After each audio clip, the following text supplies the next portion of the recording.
Caravane, c'est plus d'esclaves vendus, envoyés ailleurs qu'à Gorée. Et pourtant, on parle que de Gorée. Ouais.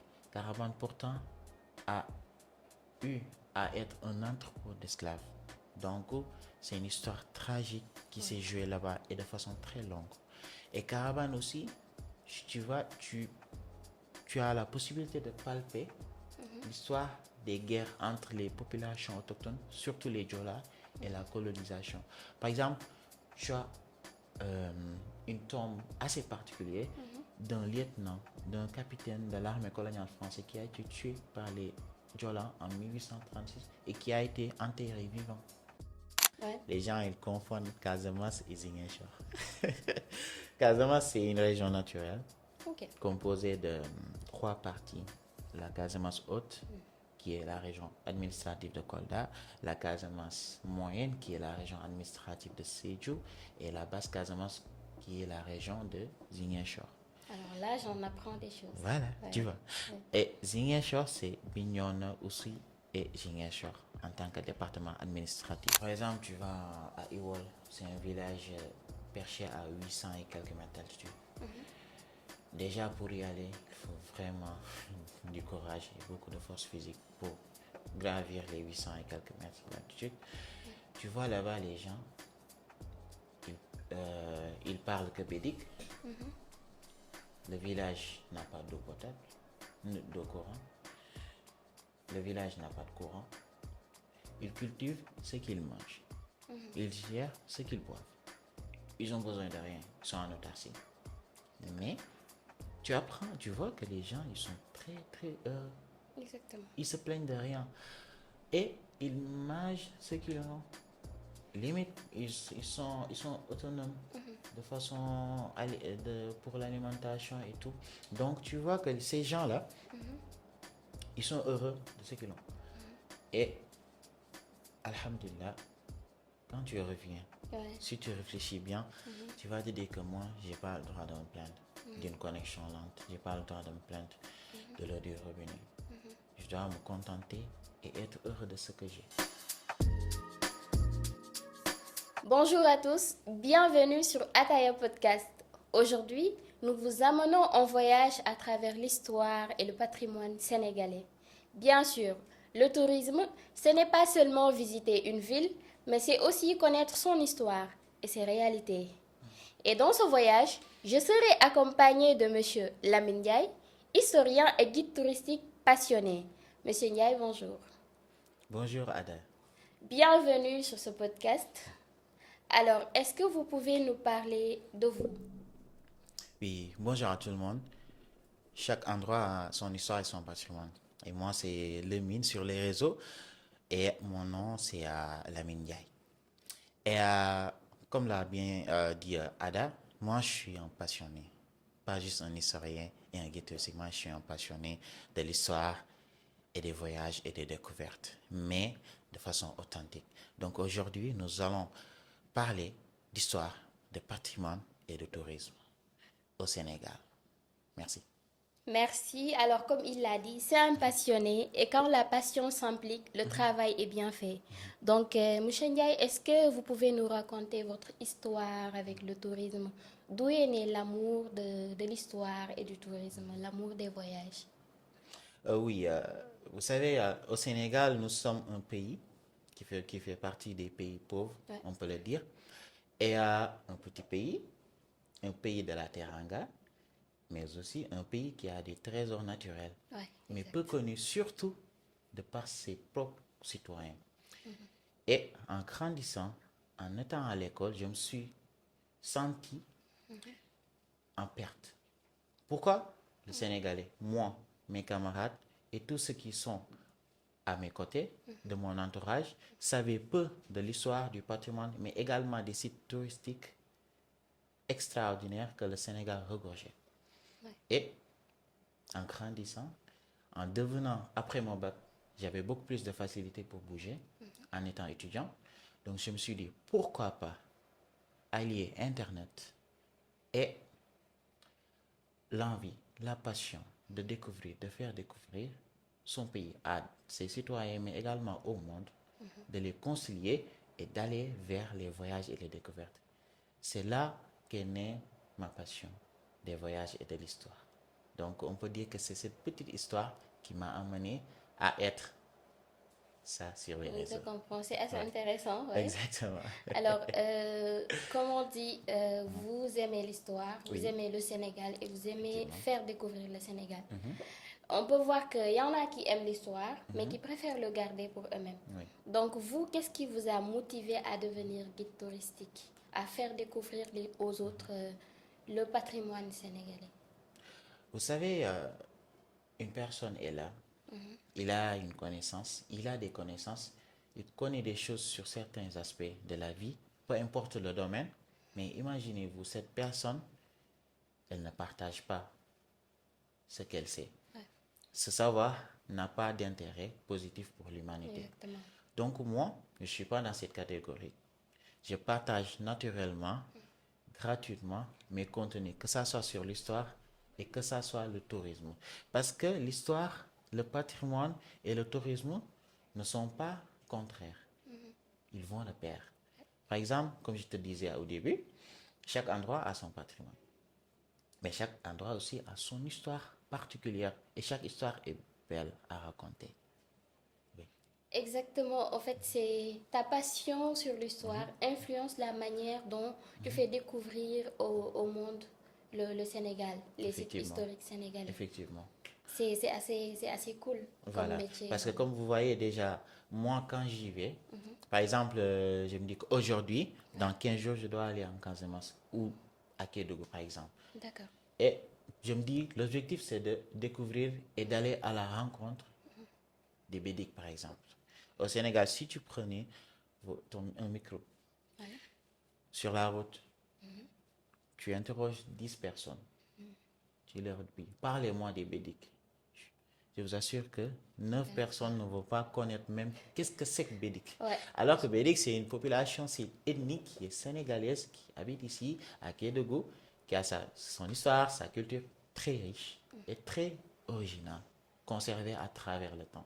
Donc moi, quand j'y vais, j'essaie à chaque endroit d'être authentique. Authentique, c'est quoi? Quand on est dans le monde touristique, c'est de vivre, de montrer à l'authentique ce que les populations autochtones vivent au jour le jour. Par exemple, quand j'y vais, je vais dormir dans leur case, dans leur maison. Quand j'y vais, je vais manger ce qu'ils mangent à midi, boivent ce qu'ils boivent. Par exemple, quand je vais en Casamance, Une sorte d'immersion, quoi. voilà, Ouais. et c'est une eau très très propre, pure et très bonne. C'est la vie au village, en fait. Effectivement. Ouais. Et Ouais. c'est bien de faire découvrir aux gens cet aspect du Sénégal, cet aspect des villages un peu éloignés, mais toujours Effectivement. méconnus. Effectivement. Voilà. Donc, si tu avais à décrire le Sénégal en 3 mots à un étranger, quel adjectif est-ce que tu emploierais? Je dirais le Sénégal est un pays ouvert, Ouvert. stable et beau. Ouais, formidable. Ouais, exactement, c'est assez qualificatif pour le Sénégal. Donc, nous avons un pays beau, ouvert et formidable, comme on dit, le pays de la Teranga. Effectivement. Alors, c'est important cela, de le partager avec les autres. Effectivement. Voilà, donc si tu avais un site historique ou une région que tu as visité et qui te marque, ce serait lequel? Je dirais Caravane. Carabane? Caravane, c'est une île, Ouais, fait partie des plus grandes îles en termes de superficie de la Casamance. intéressant. Caravane se trouve en Basse-Casamance. Déjà, pour situer Ouais. les gens ils confondent Casamance et Ziguinchor. Casamance, c'est une région naturelle Ok. composée de 3 parties. La Casamance haute, qui est la région administrative de Kolda, la Casamance moyenne, qui est la région administrative de Sédhiou, et la basse Casamance, qui est la région de Ziguinchor. Alors là, j'en apprends des choses. Voilà, Ouais. tu vois. Ouais. Et Ziguinchor, c'est Bignona aussi et Ziguinchor en tant que département administratif. D'accord. Donc, Carabane se trouve en Basse-Casamance, donc dans la région de Ziguinchor. Carabane, pourquoi je parle de Carabane? Carabane, c'est un village où l'esclavage a perduré, même après l'abolition officielle. Carabane, c'est plus d'esclaves vendus, envoyés ailleurs qu'à Gorée. Et pourtant, on parle que de Gorée. Ouais. Carabane, pourtant, a eu à être un entrepôt d'esclaves. Donc, c'est une histoire tragique qui s'est jouée là-bas et de façon très longue. Et Carabane aussi, tu as la possibilité de palper l'histoire des guerres entre les populations autochtones, surtout les Diola, et la colonisation. Par exemple, tu as euh, une tombe assez particulière d'un lieutenant, d'un capitaine de l'armée coloniale française qui a été tué par les Diola en 1836 et qui a été enterré vivant. Oh, c'est une Et histoire quand tu intéressante. vas chez les Diola, ils te disent que c'est une sorte de punition qu'ils lui ont fait. Déjà, donc c'est déjà une histoire très singulière. Exactement. Et derrière, Caravane, tu as des vestiges d'une ancienne prison coloniale où on enfermait des gens Ouais. pendant la période coloniale de façon très dure. Mais aussi Caravane aujourd'hui, c'est une des plages les plus belles du Sénégal et même d'Afrique. Ouais. Et avec beaucoup d'histoire aussi. Hein. Effectivement. Donc moi, quand j'y vais, je fais en sorte que des gens sachent que j'y suis. Et les gens qui veulent aller avec moi, quand ils viennent, je leur parle de l'histoire authentique et vraie, vérifiée également du milieu où on se situe. Donc c'est ça en fait. C'est assez intéressant. Je connaissais Ouais. pas l'île de Caravane et vous voyez que c'est ça en fait l'importance d'allier patrimoine et histoire, Exactement. d'allier tourisme et histoire. Donc c'est important. Alors à travers vos voyages, les immersions que vous faites, si vous aviez à expliquer le mot teranga sénégalais, parce qu'on a l'habitude de le dire, le Sénégal est un pays de la teranga. Qu'est-ce que cette teranga selon vous? Le teranga, c'est déjà du partage Ouais, et de la solidarité, mais également de l'ouverture. de l'ouverture. Par exemple, moi je suis un Sénégalais et il m'arrive de marcher dans des villages du matin au soir, loin de la civilisation, on peut dire entre guillemets, parce que toute chose a une civilisation.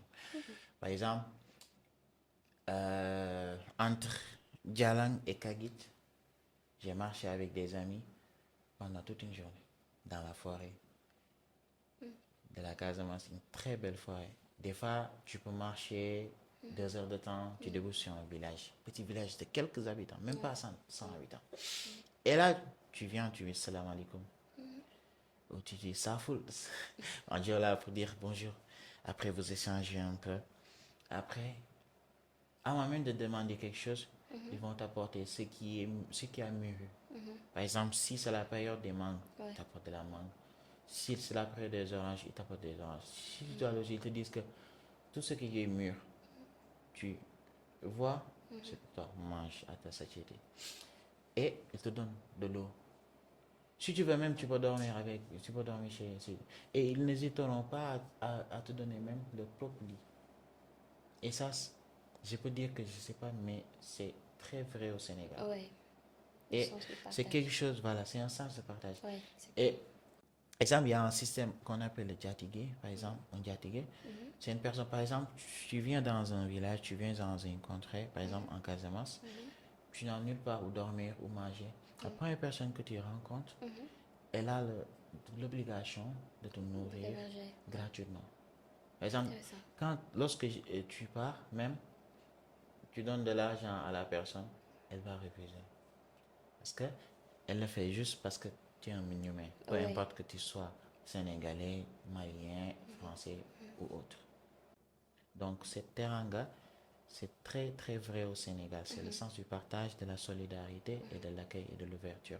Et tu peux l'avoir à Saint-Louis, tu peux l'avoir partout où tu vas au Sénégal. Voilà. Alors, c'est ça qui fait la particularité du Sénégal et qui enrichit en fait son tourisme. Exactement. Voilà.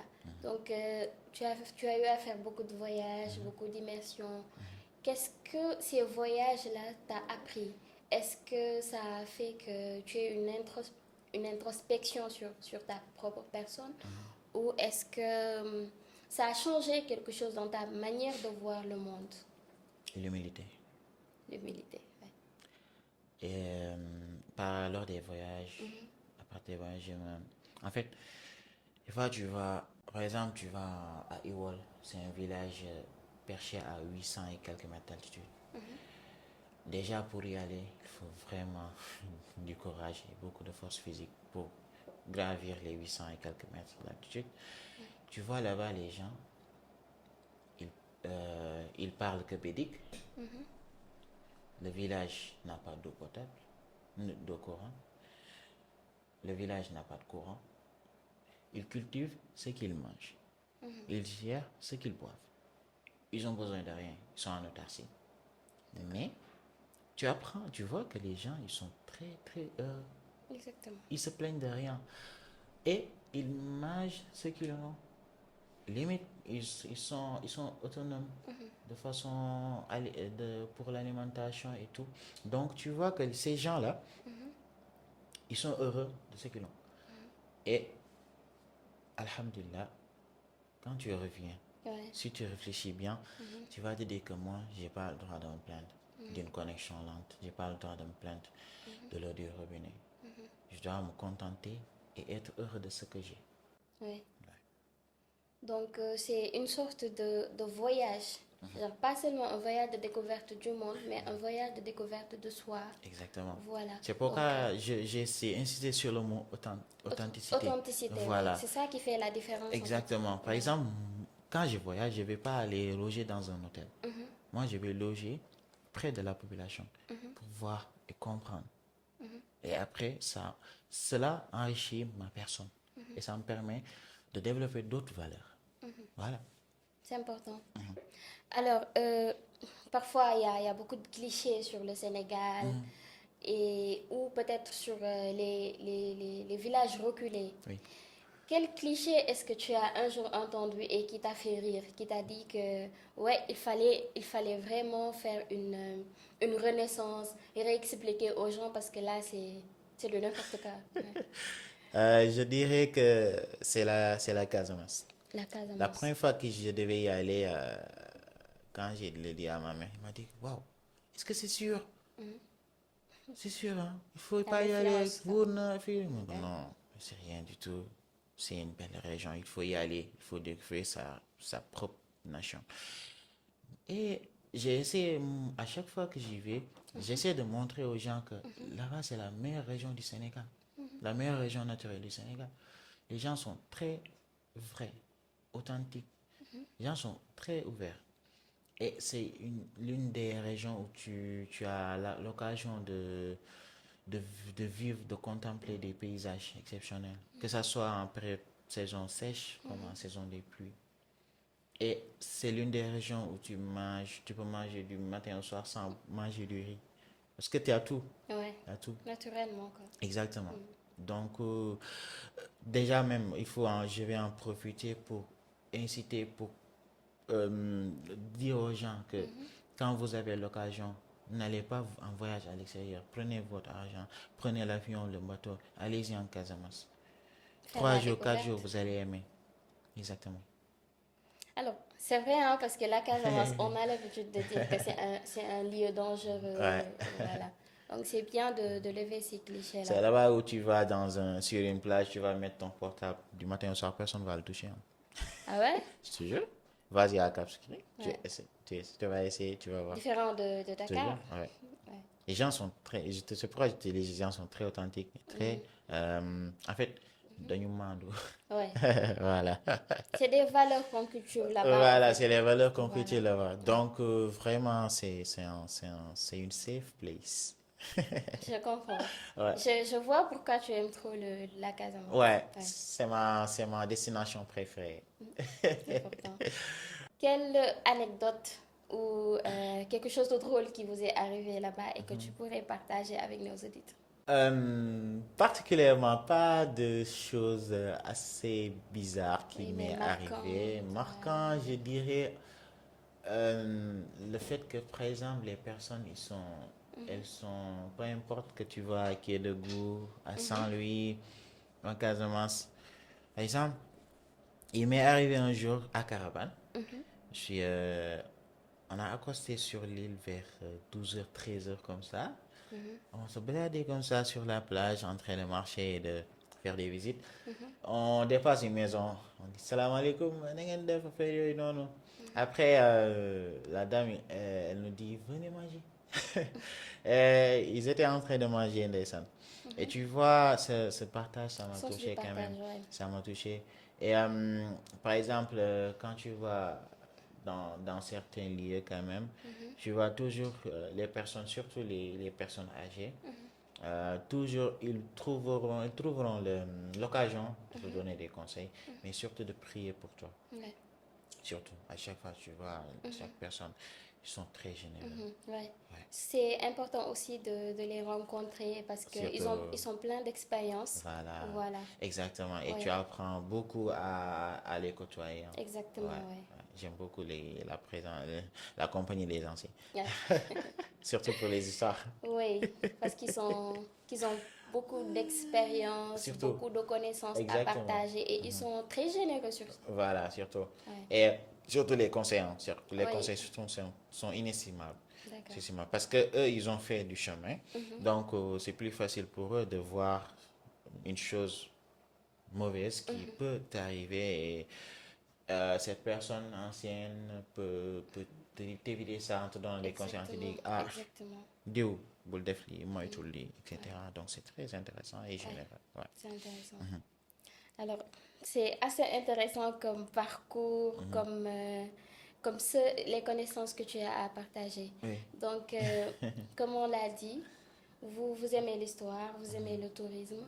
Donc, selon vous, comment on peut concilier la modernité là actuellement, cette déphasage, c'est ça, non? Oui. Voilà.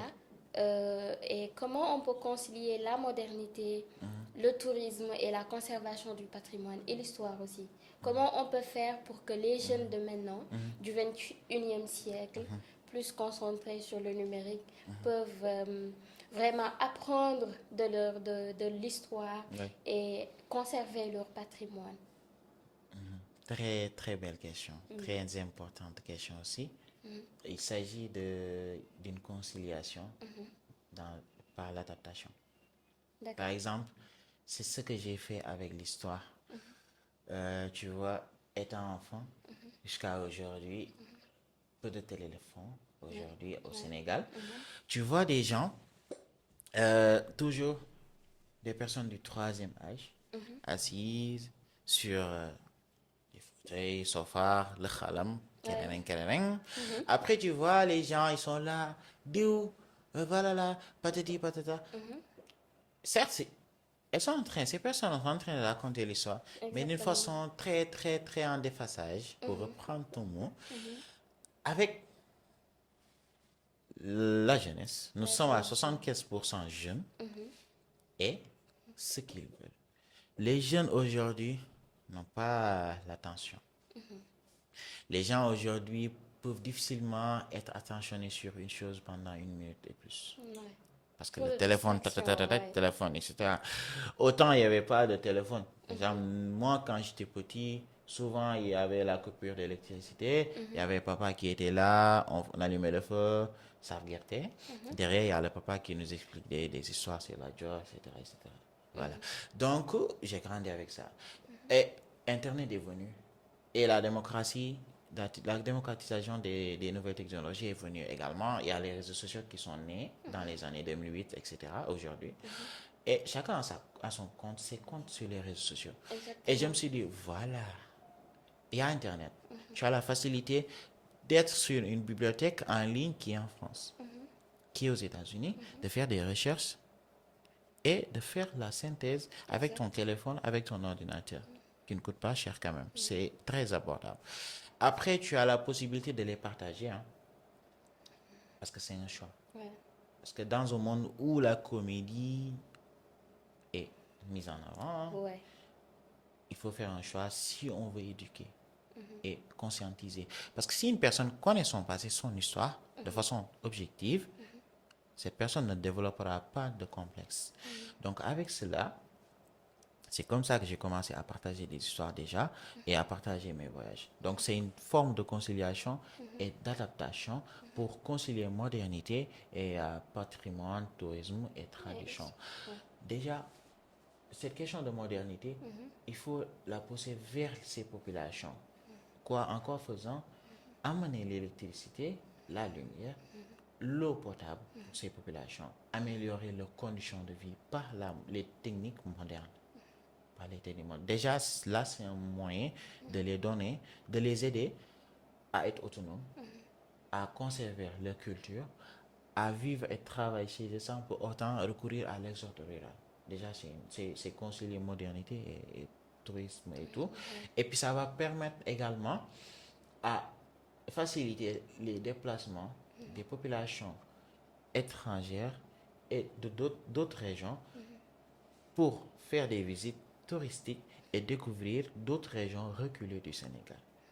Donc c'est ça, concilier modernité, tradition, Histoire. utiliser la modernité, les techniques modernes pour promouvoir le tourisme local, faire connaître l'histoire également des populations à travers le tourisme, ce tourisme local, et en un mot, faire la promotion par l'utilisation des techniques modernes. Voilà. Je ne sais pas si j'ai bien Oui, répondu ou pas. exactement, exactement. Et Euh, c'est vrai que pour cela, oui. il faut que les parties prenantes aussi s'y investissent. Oui, Et quand on dit effectivement. parties prenantes, il y a l'État, le ministère du Tourisme et de l'Artisanat. Il y Effectivement. a aussi les jeunes en grande partie et les femmes aussi. Oui. Parce que dans vos voyages, peut-être vous avez eu à rencontrer des femmes qui œuvrent pour le bien-être du tourisme à travers l'hospitalité et aussi la commercialisation des produits locaux. Ça, c'est important. Effectivement. Ouais. Effectivement. Et les femmes y participent beaucoup. Donc, ce serait bien quand même de trouver des moyens de concilier tout. Donc, quel conseil donneriez-vous ou peut-être quelle suggestion donneriez-vous aux acteurs du tourisme et de l'artisanat pour cette véhiculation pour que cette véhiculation puisse passer? Voilà.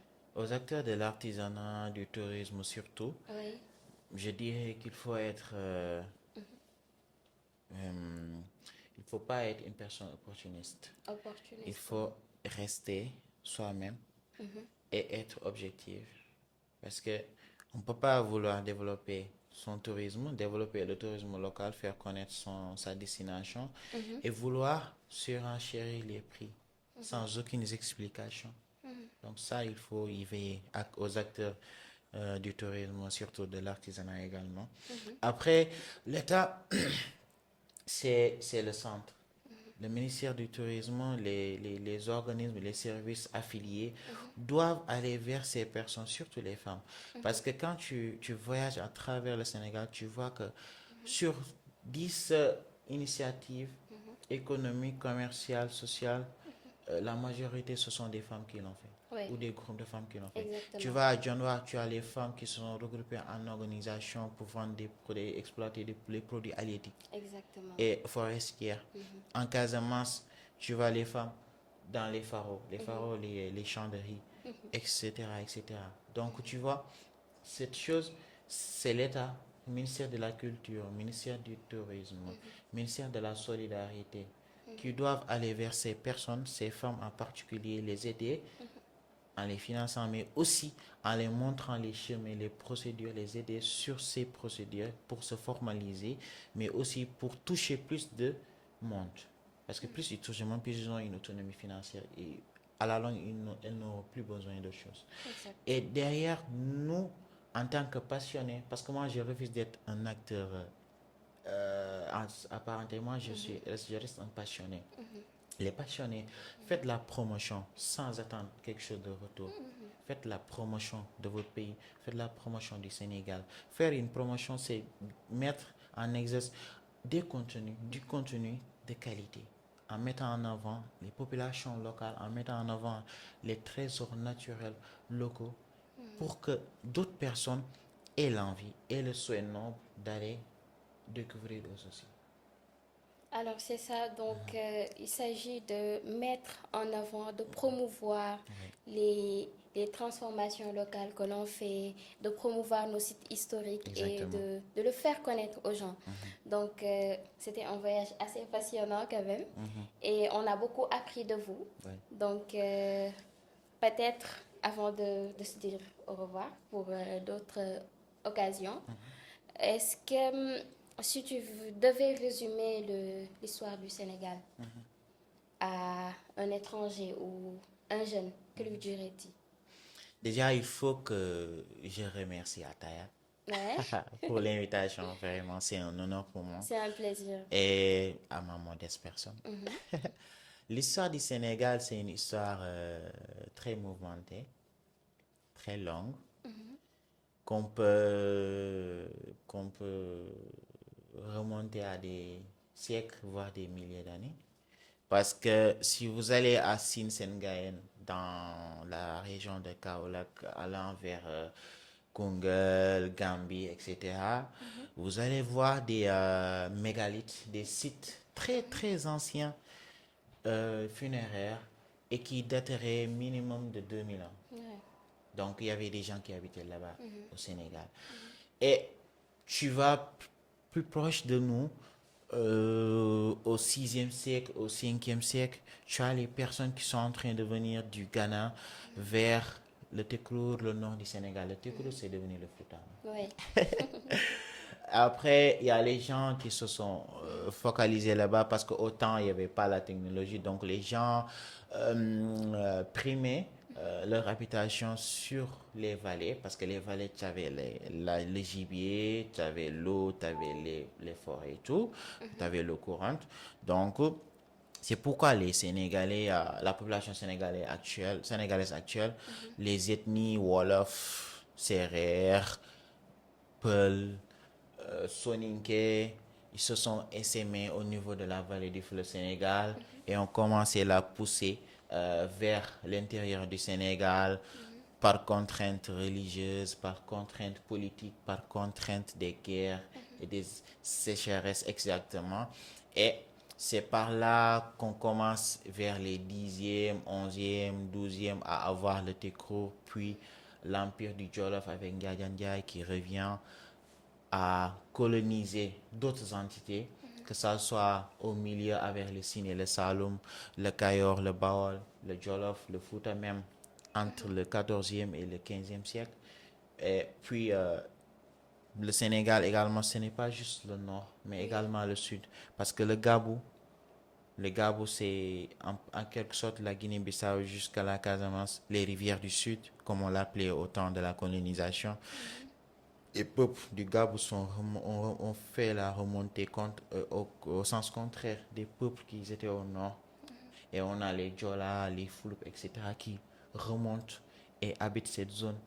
Et aujourd'hui, on partage les mêmes pays. C'est pourquoi je parle souvent de la Sénégal, mais pas juste du Sénégal. Parce que les régions, les ethnies se partagent les pays limitrophes et le Sénégal.